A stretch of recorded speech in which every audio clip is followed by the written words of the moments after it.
કરો start. Okay ચાલો. જો હવે આપણે છેલ્લે જે છે એ 9મા દાખલા સુધીની જે છે એ વાત કરી હતી. આ બધા જ અલગ પ્રકારના ટોપિક હતા. આ આપણે જે ચર્ચા કરી એ બધા શું હતા? અલગ પ્રકારના ટોપિક. તમને હોમવર્ક માટે કરવા માટે એક દાખલો આપેલો. હોમવર્કમાં થઈ ગયો, જવાબ આવી ગયો છે કે ગણાવવો પડશે? આવી જાય છે? ઓકે, બધાને એક સરખો જવાબ આવે છે કે મારે ગણાવવો પડશે? લાવો એક વખત આપણે ગણાવી દઈએ. બરાબર.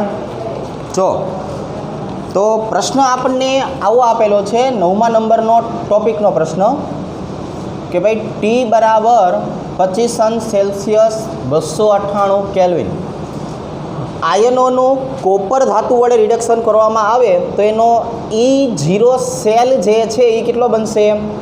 0.46 વોલ્ટ. હવે આના માટે બંને વસ્તુ ગોતવાની છે. ડેલ્ટા G પણ ગોતવો છે અને કે પણ ગોતવો છે. પ્રક્રિયા જે છે એ આપણને પ્રક્રિયા આપી દીધી છે. તો કે ભાઈ પ્રક્રિયા જે છે એ આવી રીતની થશે કે કોપર સોલિડની પ્રક્રિયા જો આપણે 2 અણુ Ag+ સાથે કરીએ તો એમાંથી બને છે Cu+2 વત્તા 2 Ag સોલિડ. હવે જો આપણે પ્રક્રિયાને જોઈએ તો આપણને એવો ખ્યાલ આવી જાય કે અહીંયા +1 ગુણ્યા 2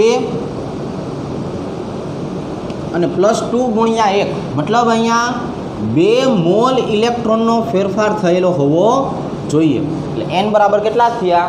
2. હવે આપણે શું કરશું? આને 2 ભાગમાં વહેંચી નાખશું. પેલું આ બાજુની જો આપણે વાત કરીએ તો અહીંયા હું ડેલ્ટા G ગોતું. ડેલ્ટા G બરાબર -NF E0 સેલ. હવે જે આપણને ડેલ્ટા Gની કિંમત મળશે કે નહીં એને આધારે આપણે શું ગોતશું? -2.303 RT log K. તો અહીંયા તમે જોઈ શકો છો કે ભાઈ એનની કિંમત કેટલી આપેલી છે? તો કે -2. એફની કિંમત 96500 અને E0 સેલ કેટલા આપ્યા છે? 0.46. કરો જે બધાનો ગુણાકાર. -88,780 જૂલ આપણને શું મળ્યું? Delta G. હવે આપણે આમાંથી છોકરાઓ શું ગોતવું છે? લોગ કે ગોતવો છે. સાંભળજો ભાઈ, શું ગોતવું છે? લોગ કે. તો લોગ કે ને સૂત્રનો કરતા બનાવીએ તો શું થઈ જાય? ડેલ્ટા Gના છેદમાં -2.303 છેદમાં RT. હવે જો ડેલ્ટા Gનો જવાબ કેટલો આવ્યો?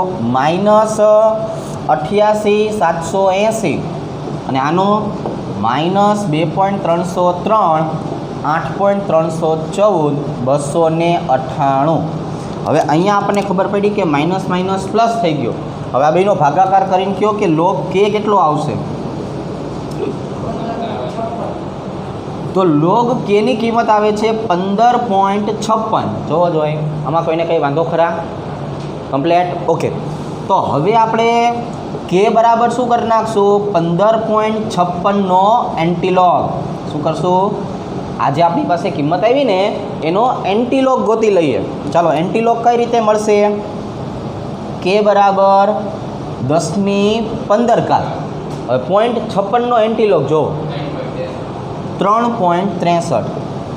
ચાલો, આ આપણો જે છેલ્લો ટોપિક હતો એના પણ આપણે આ દાખલો જે છે એ આપણે દર્શાવી દીધો છે. એટલે આ જે 9 જુદી જુદી મેથડ થઈ કે નહીં, આ 9 જુદી જુદી મેથડ આપણને આવડવી જોઈએ. બરાબર? કયો છે? જાતે કરવા આપ્યો તો એ પણ હા, એક આપણે કેન્સલ રાખ્યો હતો. હે 10મો હવે મટીરિયલ લેવા જવું પડશે, કાલે ગણી દઈશ. ચાલો, બરાબર. ચાલો, તો હવે આપણે એક દાખલો જે છે એ રહી જાય છે તો પછી કાલે ગણી દઈશું. મૂળ આ બધી મેથડના થયા. બરાબર? મૂળ આટલી મેથડ થઈ. હવે આપણે મટીરિયલ આપણું સોલ્વ કરવાનું થશે. શું સોલ્વ કરશું? આપણું મટીરિયલ. ચાલો,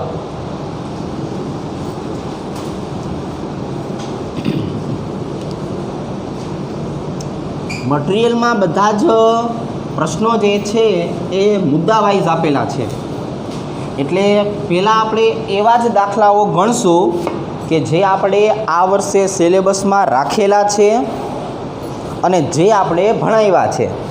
બાકી આ વર્ષ પૂરતા જે સિલેબસમાંથી નીકળી ગયા છે ને ટોપિક, એ ટોપિક પણ આપણે શીખશું અને એના પણ પ્રશ્નો જે છે એ JEE નીટ માટે તો શીખશું, બરાબર છે. પણ પહેલાં આપણને જે શરૂઆતના એવા પ્રશ્નો લઈએ જે આપણને ખ્યાલ છે, બરાબર. જે મેં તમને ટોપિક અહીંયા ભણાવ્યા છે ક્લાસમાં, પહેલાં એના પ્રશ્નો સોલ્વ કરાવું છું. ત્યાર પછી જે આપણે મુદ્દા શીખા જ નથી એ મુદ્દાઓ જે છે એને ધ્યાનમાં રાખીને આગળ વધીએ. ચાલો, તો પહેલું આપણે વાત કરવાની છે JEE ક્વેશ્ચન નંબર 1થી. ચાલો, તો અહીંયા આપણી પાસે જે છે એ JEE હવે મટીરિયલ જે છે એ મટીરિયલનો પહેલો પ્રશ્ન આવી ગયો. જો કે નીચે આપેલા ઉર્જાના એકમની કઈ જોડમાં ઉર્જાનો સૌથી નાનો અને સૌથી મોટો એકમ દર્શાવે છે? તો જો સૌથી મોટો એકમ જે છે એને ઇલેક્ટ્રોન વોલ્ટ કહેવાય અને નાનામાં નાનો એકમ જે છે એને લિટર એટમોસ્ફિયર કહેવાય. આપણું પાઠ્યપુસ્તક જે છે કે નહીં, એના સૌથી છેલ્લા જે ભાગ હોય ને એમાં બધું પરિષ્ઠ આપેલું હશે અને પરિષ્ઠની અંદર આ બધી કિંમતો જે છે તમને આપેલી હોય, બરાબર છે. ચાલો, એટલે અહીંયા દર્શાવી દઈએ ઇલેક્ટ્રોન વોલ્ટ તથા લિટર એટમોસ્ફિયર. હવે જો એના પછી બીજા નંબરનો પ્રશ્ન જે છે એની વાત કરીએ કે 10⁵ ન્યૂટન પ્રતિ મીટર સ્ક્વેર સૌથી છેલ્લે પરિષ્ઠ આપેલા હોય. છેલ્લા જે પેજ હોય કે નહીં, છેલ્લા ચોપડીનું છેલ્લું પેજ હોય કે નહીં, ત્યાં ચોપડીનું છેલ્લું પેજ હોય ને ત્યાં બધું તમને માહિતી આપેલી હોય પરિષ્ઠ તરીકે, બરાબર. ચાલો, તો 10⁵ ન્યૂટન પ્રતિ મીટર સ્ક્વેર દબાણે એક વાયુનું વિસ્તરણ થતાં તેનું કદ 1 મીટર ઘનથી વધીને 2 મીટર ઘન થાય તો વાયુ દ્વારા થયેલું કાર્ય કેટલું? જો આપણે એક આવું સૂત્ર શીખ્યા કે ભાઈ કાર્ય બરાબર P∆V, બરાબર. આપણે કાર્યની બદલે જે છે એ આપણે આવું દર્શાવતા હતા કે તમે કોઈ પણ પ્રણાલી છે, માની લો કે તમારી પાસે એક ડબ્બો છે, બરાબર છે, ખોખું છે, ખોખું, તો એના ઉપર લાગતું વાતાવરણનું દબાણ કેવું હતું પહેલાં અચળ, ત્યારે ખોખું જે છે એ ફૂલાયેલું હોય. તમે એ ખોખા ઉપર જોરથી દબાણ કરશો તો શું થશે? તો કે જો આપણે દબાણ કરશું તો ખોખું સંકોચન પામશે. તમે અંદરથી દબાણ કરશો તો ફૂલાઈ જશે. બીજા નંબરની વાત કરીએ, ફુગ્ગો છે, તો ફુગ્ગામાં અંદરની બાજુએથી દબાણ આપવામાં આવે શું થાય? ફૂલાય. અને બહારની બાજુથી દબાણ આપવામાં આવે તો સંકોચાય, બરાબર. એટલે તમે ઉપરથી દબાણ આપો ને પ્રણાલી ઉપર કામ કહેવાય અને અંદરથી દબાણ આપો ને એ પ્રણાલી દ્વારા થતું કાર્ય કહેવાય. એટલે આપણને મૂળ તો શું મળશે કે એના કદમાં ફેરફાર થશે. શેમાં ફેરફાર થશે? કદમાં. એટલે અહીંયા ∆V અને દબાણ આપણે કેવું રાખવું છે? અચળ. તો P∆V એટલે આપણને દબાણ કેટલું લેવાનું કહે છે? 10⁵ અને ∆V એટલે V2 - V1. આ 10⁵ બેમાંથી એક જાય કેટલા વધે? 1. એટલે આપણો જવાબ કેટલો આવશે? 10⁵ જૂલ. તો હવે જે 10⁵ જૂલ આવ્યો કે નહીં, આપણને સીધો જવાબ નથી આપ્યો. જો તમે કિલો જૂલ આપ્યું છે તો આપણે શું કરશું? 10⁵ અને 10⁵ જૂલ. હવે આ જે 10⁵ જે છે કે નહીં એને શું કહી દેવાય? એને કિલો જૂલ કહી દેવાય. તો હવે તમે જુઓ તમારી પાસે જે છે એમાં W બરાબર શું આવી ગયું? 10⁵ કિલો જૂલ. ચાલો, રેડી? ખ્યાલ આવી જશે. આ હતો બીજા નંબરનો દાખલો. હવે આપણે દર્શાવીએ ત્રીજા નંબરનો દાખલો. જો T બરાબર 300 કેલ્વિન તાપમાને સમતાપી અને પ્રતિવર્તી સ્થિતિએ, એટલે પહેલાં આપણે દર્શાવી દઈએ T બરાબર 300, મોલ કેટલા આપ્યા છે? એટલે કે Nની કિંમત જોવા જઈએ તો આપ્યું છે 0.2 મોલ. આદર્શ વાયુનું વિસ્તરણ થતાં તેનું કદ જે છે ને એ VI એટલે I ફોર ઇનિશિયલ, હું તમને સમજાવું. I એટલે શરૂઆતનું કદ V1, એમાંથી થાય છે કેટલું V2, પણ બુકમાં જોશો ને તો I અને F શબ્દો વાપરા હશે. I એટલે ઇનિશિયલ શરૂઆતનું, F એટલે ફાઇનલ અંતિમ. તો VI એટલે કેટલું થઈ ગયું છોકરાઓ? 2.5 લીટર થી વધીને VF કેટલું થાય છે? તો કે ભાઈ VF 25 લીટર થાય છે. તો આવા સમયે એના દ્વારા થયેલું કાર્ય ગોતવાનું છે. તો જો પ્રતિવર્તી રીતે થતું હોય ને તો માઇનસ સંજ્ઞા આવશે, અને અપ્રતિવર્તી રીતે થતું હોય તો પ્લસ સંજ્ઞા આવશે. થોડીક વાર પછી તમને હું કદ અને દબાણ વચ્ચેનો સંબંધ પણ શીખવાડું બોયલના નિયમ દ્વારા. પણ અત્યારે પહેલાં સૂત્ર જોવા જઈએ તો સૂત્ર શું થશે? W બરાબર -2.303 RT log VFના છેદમાં VI, બરાબર છે. આની અંદર આપણે હવે કિંમત મૂકવાની થશે. આ પ્રતિવર્તી પ્રમાણે થતું કાર્ય થયું. ચાલો, તો હવે W બરાબર શું કહેશો? તો કે ભાઈ -2.303, આરની કિંમત આપણે કેટલી લઈ છે? 8.314. ટીની કિંમત કેટલી લેવાની છે?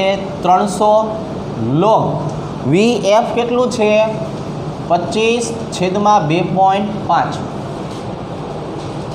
હવે આનો આપણે સાદરૂપ આપવું હોય તો આમ આપશું ને, -2.303 ગુણ્યા 8.314 ગુણ્યા 300 log 25/2.5 એટલે log 10. 10 થયું ને, બેવડી એટલે 10 વૈધા. તો log 10 એટલે પાછી 10ની 1 ઘાત. તો આપણે શીખાય 10ની 1 ઘાતનો જવાબ કેટલો હોય? 1 હોય. Yes, very good.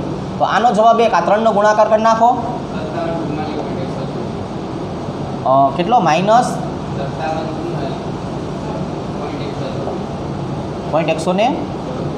ચલો, આટલા જૂલ આવ્યો. હવે આપણે ભાઈબંધ જવાબ જે છે એ શેમાં લાવવાનો છે? તો કે ભાઈ જવાબ આપણે જે છે એ લાવવાનો છે કિલો જૂલમાં, બરાબર છે. તો હવે આપણે કિલો જૂલ જે છે એમાં આનો જવાબ જે છે એ લઈ આવીએ. એટલે આને ફેરવી નાખો કિલો જૂલમાં. -5.44 કિલો જૂલ થઈ જશે ને. ચાલો, હવે આપણને જો અહીંયા આંકડામાં આપ્યા તો છે બધા, પણ આ બધા જ આંકડા જે છે એમાં એક પણમાં એકમ બેકમ કંઈ આપ્યો નથી. એટલે આપણે જવાબ શેમાં લાવશું? 5.744 કિલો જૂલમાં. તમે એવો એકાદો ઓપ્શન હોય એ કરવો હોય તો કરી નાખજો ગમે અહીંયા. હે હા, એટલે પણ ઓપ્શનમાં પાછું ક્યાંય જૂલ નથી આવ્યું ને આપણે કઈ જગ્યાએ, ખ્યાલ આવી ગયો? એટલે આપણો જવાબ હકીકતમાં તો આટલો રાખો, કિલો જૂલમાં નથી રાખો, બરાબર. -5744 કોઈ પણ એક જગ્યાએ આવું કરી નાખજો. હવે સાંભળો, જો હવે આપણે જે વાત કરી છે છોકરાઓ કે ભાઈ કદ અને દબાણની જો વાત કરીએ, કદ અને દબાણ જે છે એની જો વાત કરીએ તો કઈ રીતે થાય? હવે સાંભળો, આમાં આપણે શું કરીએ? અપ્રતિવર્તી સ્વરૂપ જે છે એ પણ જોઈ લઈએ, બરાબર. એટલે સૂત્ર એક વખત આવું પણ લખીએ, ઓર કરીને કે ભાઈ -2.303 ગુણ્યા, માઇનસના પ્લસ કરી નાખું, 8.314 ગુણ્યા 300, બરાબર છે. અને log VI/VF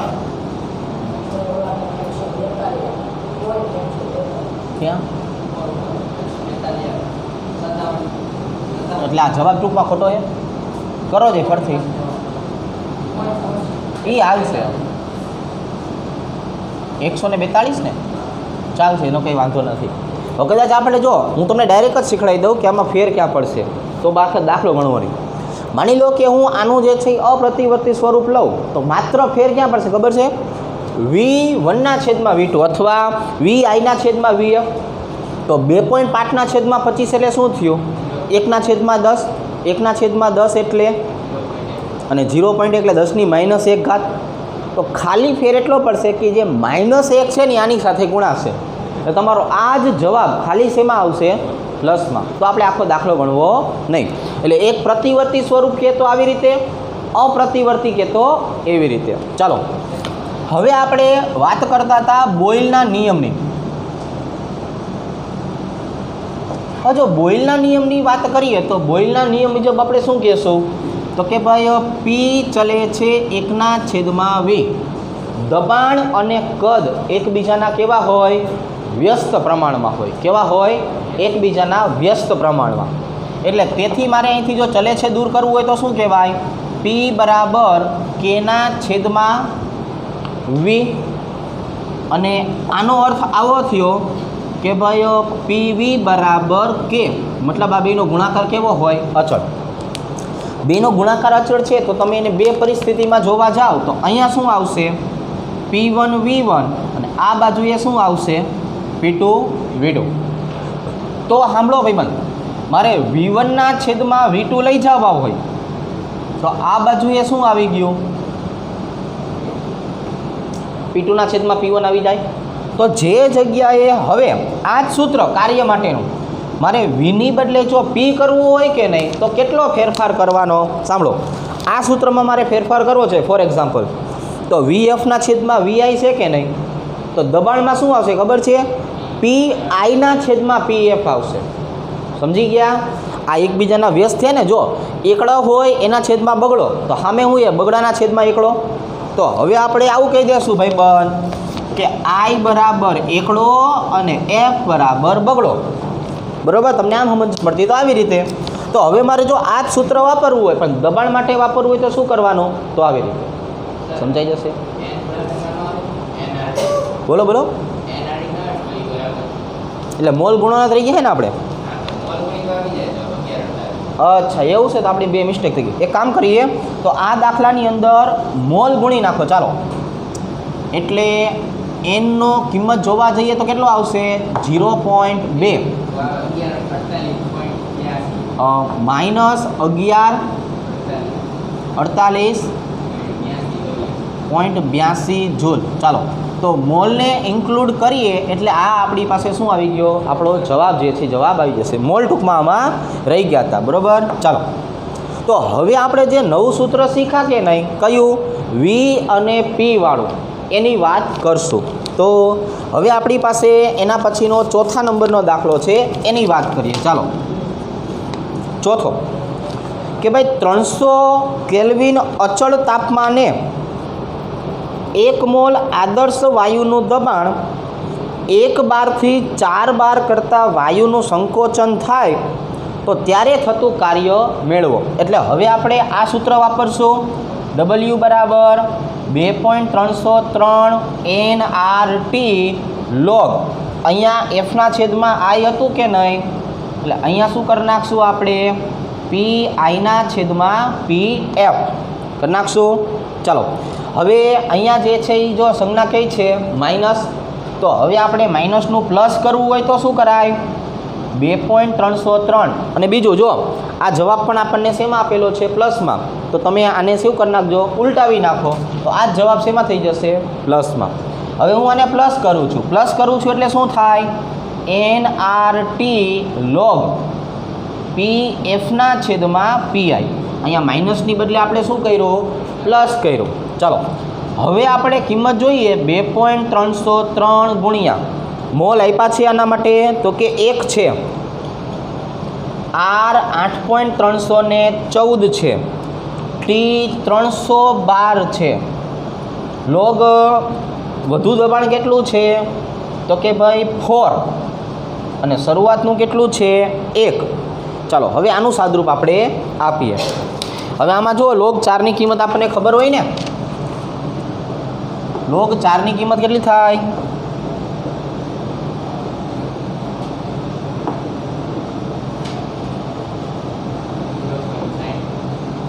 જો લોગ 4ની કિંમત આપણે જોવા જઈએ તો 0.6020 થાય. બરાબર? એ આપણે યાદ રાખી લઈશું. એટલે 2.303 ગુણ્યા 8.314 ગુણ્યા 300 ગુણ્યા 0.6020. ચાલો લાવો જવાબ.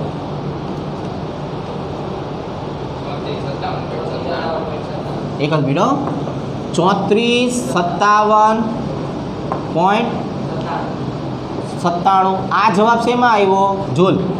ઓપ્શનમાં કિલો જૂલમાં આપ્યો છે ને એટલે 3.45 કિલો જૂલ.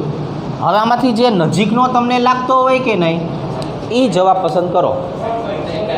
જો એટલે અહીંયા સાતડો છે એટલે આને આપણે શું કરી નાખશું 6, બરાબર. એટલે આપણો જવાબ આવી ગયો 3.46 કિલો જૂલ.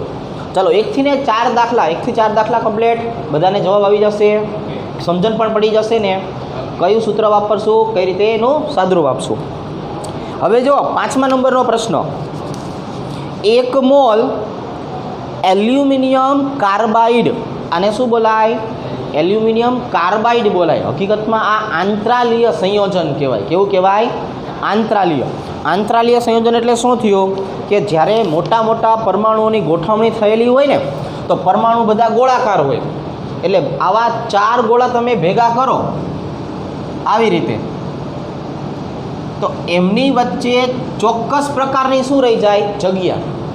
ફોર એક્ઝામ્પલ આ બધા જ એલ્યુમિનિયમના પરમાણુ હોય તો આમની વચ્ચે આ જે જગ્યા રહી ગઈ ને એ જગ્યામાં કોણ ગોઠવાય? કાર્બન. આવા પ્રકારનું જે સંયોજન બને ને એને આપણે એલ્યુમિનિયમ કાર્બાઇડ તરીકે ઓળખાવશું. શેના તરીકે? Aluminium carbide. તો હવે આપણે એલ્યુમિનિયમ કાર્બાઇડની જો વાત કરીએ તો એને વાતાવરણના દબાણની વિરુદ્ધ પરિસ્થિતિએ બંધ પાત્રમાં ગરમ કરવાનું છે. તો ત્યારે થતું કાર્ય અને તે જ પરિસ્થિતિએ ખુલ્લા પાત્રમાં થતા કાર્યનો તફાવત મેળવવાનો છે. હવે પહેલાં હું તમને એક સમીકરણ લખી દઉં. જો કે ભાઈ આપણી પાસે આ જે પ્રક્રિયા છે એ પ્રક્રિયાનું સમીકરણ શું થાય એ જો. Al4C3 આ સોલિડ સ્વરૂપમાં છે, એને હવે આપણે ઓક્સિજનની હાજરીમાં ગરમ કરશું. હવે જો ઓક્સિજનની હાજરીમાં ગરમ કરો ને એટલે છોકરાઓ બે રીતનું થાય કે આ એલ્યુમિનિયમ જે છે એ પોતે કેવો છે? +3. ઓક્સિજન કેવો હોય? -2. આનો ચોકડી ગુણાકાર કરો એટલે બગડો અહીંયા આવે, તગડો અહીંયા જાય. શું બન્યો? Al2O3 સોલિડ બન્યો. હવે એલ્યુમિનિયમ કેટલા છે? 4. એટલે આ કેટલા બને? 2. બરાબર. હવે કાર્બન +4 હોય, ઓક્સિજન -2 હોય. ચોકડી ગુણાકાર કરો તો પહેલાં બંને C2O4, પછી એમાંથી બગડો કોમન નીકળી જાય એટલે CO2 કહેવાય. શું કહેવાય? CO2. કાર્બન ને ઓક્સિજન ભેગા થાય એટલે શું બને? Carbon dioxide. જો ફરતી સમજાવું, આ C2O4 બન્યા કે નહીં, પણ જ્યારે બે વસ્તુ સરખી હોય ને એટલે એ કોમન નીકળે એટલે CO2 કહેવાય. તો કાર્બન કેટલા છે? 3. તો 3 અણુ જે છે એ શું બની જશે? CO2 ના. 3 અણુ જે છે એ શું બની જાય? CO2 ના. બરાબર. ચાલો હવે ઓક્સિજન કુલ ગણો છોકરાઓ, કેટલા થયા કુલ ઓક્સિજન?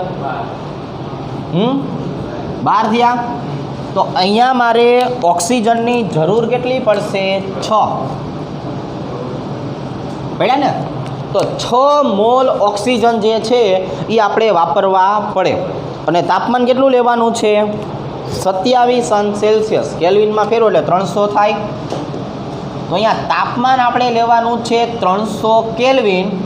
અને પ્રક્રિયાને બંધ પાત્રમાં કરશો ને એટલે પ્રક્રિયક ઉપર દબાણ લાગે. કોના ઉપર? પ્રક્રિયક. સંતુલનમાં આપણે શીખાતા કે જેના મોલ વધારે હોય ને દબાણ એના ઉપર અસર કરે. તો હવે મારે પ્રક્રિયકના મોલ કેટલા છે? 6. નિપજના કેટલા છે? 3. તો હું ખાલી કોને ધ્યાનમાં લઉં છું? વાયુરૂપને. ખાલી કોને? વાયુરૂપને. સોલિડ ઉપર કાંઈ અસર કરે નહીં. બરાબર. એટલે હવે આપણે આ 6 અને આ 300 કરો જોઈએ ગુણાકાર. 6 × 300 કેટલો? તો 1800. આમાં કેલરીમાં આપ્યું છે તો 1800 કેલરી જેટલો ફેરફાર તમારે ક્યાં કરવો પડે? બંધ પાત્રમાં. શું કામ બંધ પાત્રમાં? કેમ કે પાત્ર બંધ હોય ને દબાણ અંદર ને અંદર જ રહે. એટલે મારે આ 6 મોલ જેટલું દબાણ એને આપવું પડશે. પણ આ જ વસ્તુ હું ખુલ્લા પાત્રમાં કરીશ ને, ખુલ્લા પાત્રમાં, તો એનો મતલબ બધા ઉપર દબાણ કેવું લાગે? એક જ સરખું. આ રૂમમાં આપણે બધા બેઠા છીએ તો આપણા બધા ઉપર દબાણ કેવું લાગે? એક જ સરખું લાગવાનું છે ને, કેમ કે પાત્ર ખુલ્લું છે. તો એવી રીતે ખુલ્લું પાત્ર છે તો મોલ સંખ્યાને ક્યાંય ધ્યાનમાં લેવાની જરૂર રહેવાની છે નહીં. એટલે આમાં 1800 કેલરી જેટલો જે છે એ આપણે વધારો કરવો પડે ખુલ્લા પાત્ર અને બંધ પાત્ર માટે. તો આ 5 દાખલા જે છે એ ગણાવ્યા. પહેલાં તમે 5 લખી લ્યો, પછી પાછા આપણે આગળ વધીએ. બરાબર, ચાલો હવે MCQ નંબર 6ની વાત કરીએ તો આપણને જે છે એ એવું કહે છે જો કે W એ પ્રણાલી દ્વારા થતું કાર્ય હોય અને Q એ પ્રણાલીને આપવી પડતી ઉષ્માનો જથ્થો હોય તો આ પ્રણાલી કયા પ્રકારની હશે? તો આનો જવાબ આવશે આ પ્રણાલી બંધ પ્રણાલી હશે. હવે જો ડાયરેક્ટ કેમ મેં નક્કી કરી નાખ્યું બંધ પ્રણાલી છે? સમજો, આપણે 3 પ્રણાલી શીખ્યા: ખુલ્લી પ્રણાલી, બંધ પ્રણાલી અને નિરાળી પ્રણાલી. તો નિરાળી પ્રણાલી માટે આપણે બધું ના જ પાડી હતી કે આમાં ઉષ્મા કે દ્રવ્યની અવરજવર થાય નહીં. એક વખત તમે ડબ્બીમાં પૂરી નાખો બસ પૂરું, પછી એમાં કાંઈ ફેરફાર કરવાના છે નહીં. ખુલ્લી પ્રણાલીની વાત કરીને એમાં એવું કીધું હતું કે પ્રણાલી અને પર્યાવરણ વચ્ચે ઉષ્મા અને દ્રવ્યની અવર જવર આપમેળે થશે, એમાં આપણે કંઈ કરવું પડતું નથી. તમે ચાનો કપ મૂકી દો તો એ આપમેળે જે છે એ ઠંડો થશે. બરાબર છે, શરબત ઠંડુ હોય તો એ આપમેળે ગરમ થશે. એ બધું હાથે હાથે કરી લેશે, એમાં આપણે કંઈ કામ કરવા જવું પડશે નહીં. તો 2 વસ્તુ થઈ. નિરાળી પ્રણાલી એમાં આપણે માથું મારવાના જ નથી, અને ખુલ્લી પ્રણાલી આપણને માથું મારવા દેશે નહીં. તો આપણે માથું શેમાં મારી શકશું?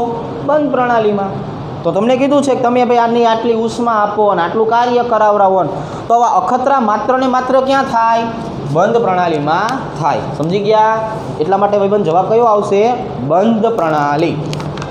ચાલો હવે એના પછી 7મા નંબરનો પ્રશ્ન. આમાં કેવું છે, આખી વસ્તુ આપણને જે છે એ સમજાવશે અને માગશે કંઈક અલગ. બરાબર છે, કેટલું મોટું લખાણ આપ્યું હશે અને હળવે કરીને લબુકડું કરી નાખશે. બરાબર છે, આ કોના ગુગલી જેવો હોય, કેવો છે? ગુગલી જેવો. બરાબર છે, બોલર આવે ધોળીને બોળીને આવે, ઘાય કરે પણ લબુક દઈને મૂકી દે. જો સમજો, 37°C અચળ તાપમાને પિસ્ટનમાં રહેલા 0.04 મોલ આદર્શ વાયુ પ્રતિવર્તી સ્થિતિમાં વિસ્તરણ થતાં તેનું કદ 50 ml થી 375 ml થાય છે. હવે વાંચો, ત્યારે શોષાતી ઉષ્મા એટલે આપણે શું શીખાય છોકરાઓ? શોષાતી એટલે Q બરાબર +208 જૂલ છે. તો Q અને W મૂલ્ય કેટલા હશે? તો Qનું મૂલ્ય તો મળી ગયું 208. હવે આ શોષે છે એનો મતલબ પ્રણાલી પોતે જ કામ કરતી હોય. પ્રણાલી પોતે કામ કરે તો આ જ કિંમત આપણને શેમાં મળશે? માઇનસ. બરાબર છે, કારણ શું છે? બધામાં જો ઓપ્શનમાં સરખા જ આંકડા આપ્યા છે, મતલબ આપણે દાખલો ગણવાની જરૂર છે નહીં, ખાલી આપણે મતલબ કાઢવાનો હતો કે આ ભાઈ રકમ શું કહેવા માગે છે. તો આ આપણને પ્લસ મળ્યું તો આ કેવું થઈ જાય? માઇનસ થઈ જાય. બરાબર છે, સૂત્ર પ્રમાણે કે ભાઈ ડેલ્ટા યુ બરાબર Q પ્લસ W. બરાબર, તો એકની કિંમત પ્લસ હોય તો બીજાની કિંમત સામે કેટલી હશે? માઇનસ. એટલે થતું કાર્ય 0 થઈ ગયું. ચાલો હવે અહીંયા જો થશું તો અહીંયા પણ સેમ વસ્તુ સમજો. અચળ કદે 1 મોલ વાયુનું તાપમાન તમે 298થી વધારીને 308 કરો છો, ત્યારે આપેલ ઉષ્મા 500 જૂલ હોય તો નીચેના પૈકી કયું સાચું? તો આપણે સૂત્ર જે શીખ્યા ને છોકરાઓ એ આવું શીખાતા. જો W બરાબર P ડેલ્ટા V અચળ તાપમાને. આપણે જો તાપમાનમાં કંઈ હળી કરતા નથી. બરાબર છે, કેમ કે તાપમાનમાં ભાગ જ નથી લેતું. કાર્ય કોની સાથે સંબંધ ધરાવે છે? P ડેલ્ટા V સાથે. બરાબર, તો હવે ડેલ્ટા U બરાબર પાછું કેવું હોય તો શું કહેવાય? +or-Q +or-W. તો હવે આમાં કાર્ય તો કંઈ થયું જ નહીં. કાર્ય તો કોની સાથે સંકળાયેલું છે? દબાણ અને કદ સાથે. તો નથી દબાણ જોતા કે નથી કદ આપેલું, એનો મતલબ તાપમાનનો ફેરફારના કારણે કંઈ કાર્ય થવાનો નથી. એટલે આની કિંમત ભાઈબંધ કેવી થઈ ગઈ? 0. તો આ 0 હોય એનો મતલબ શું થયો? ડેલ્ટા U બરાબર જ શું કહેવાય? Q. અને W બરાબર કેવું કહેવાય? 0. તો કયો જવાબ આવશે? ઓપ્શન નંબર બી કે Q બરાબર ડેલ્ટા U બરાબર 500 જૂલ અને W બરાબર 0. ચલો રેડી. તો 8 દાખલા કમ્પ્લીટ થાય છે. હવે 9મો જોઈએ. બરાબર. અમુક થોડાક માહિતીવાળા હશે એટલે આપણને આ વાંધો નહીં આવે, આવડી જશે. હવે જો એન્થાલ્પીનો ફેરફાર અને આંતરિક ઉર્જા સાથેનો સંબંધ. હવે એન્થાલ્પી અને આંતરિક ઉર્જા હોય તો કયું સૂત્ર શીખ્યા છીએ આપણે? ડેલ્ટા H બરાબર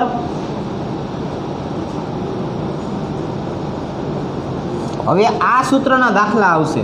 મારે હકીકતમાં માથે તમને લખાવવું પડે કે ભાઈ આ સૂત્રના હતા. હવે આમાં લખી દઈએ કે આ સૂત્રના દાખલા ગણશું.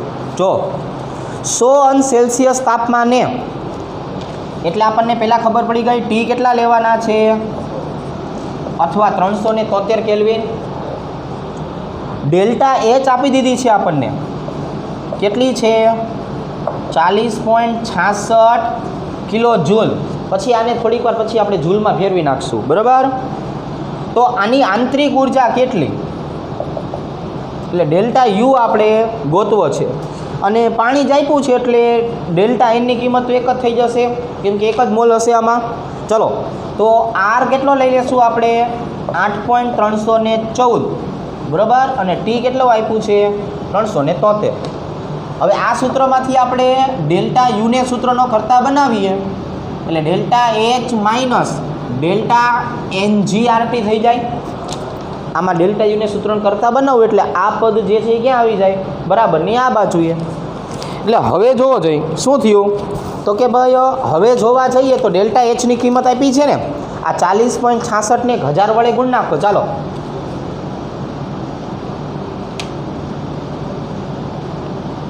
આવું થઈ જશે. 1000 વડે ગુણશું એટલે -1. હવે જો આનો જવાબ આપણે કાઉન્સમાં કરવો પડે.